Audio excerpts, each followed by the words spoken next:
ఆనాడు వాజ్పేయి గారు అధ్యక్ష 1983 ఆ సమయంలో అధ్యక్ష వాజ్పేయి గారు ఆ రోజు భారతీయ జనతా పార్టీకి ఉన్నటువంటి సంఖ్యాబలం ఎంత అధ్యక్ష?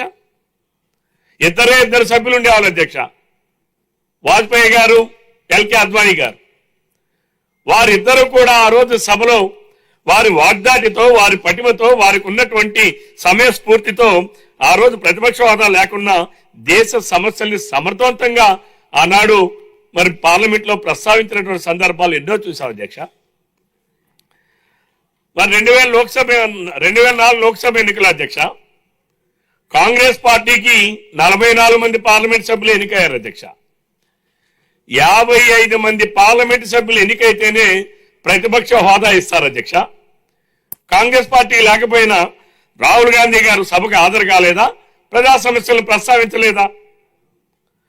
అంటే ప్రజల సమస్యల పైన ఉన్న చట్ట నిబంధనల పైన గౌరవం లేకుండా జగన్ అసెంబ్లీకి వచ్చి జగన్మోహన్ రెడ్డి గారు మరి వారి ఇష్టాని రీతిలో ప్లే కార్డులు ప్రదర్శించడం, వారి సభ్యులందరినీ గవర్నర్ గారు దీనికి అడ్డంగా నిలబడండి అని చెప్పి ఆయనే సైగలు చేసి పంపించడం, నేను ముఖ్యమంత్రిగా పనిచేశాను, నాకు మీరేమో సెక్యూరిటీ ఇవ్వండి, నాకు Z+ కేటగిరీ ఇవ్వండి అని చెప్పి మాట్లాడినటువంటి జగన్మోహన్ రెడ్డి గారికి ఈ సభలో గవర్నర్ గారు ప్రసంగం చేసేటప్పుడు, గవర్నర్ గారు మాట్లాడేటప్పుడు ఏ రకంగా వ్యవహరించాలో తెలియకుండా మరి ఉన్నారనంటే ఇది చాలా దౌర్భాగ్యం.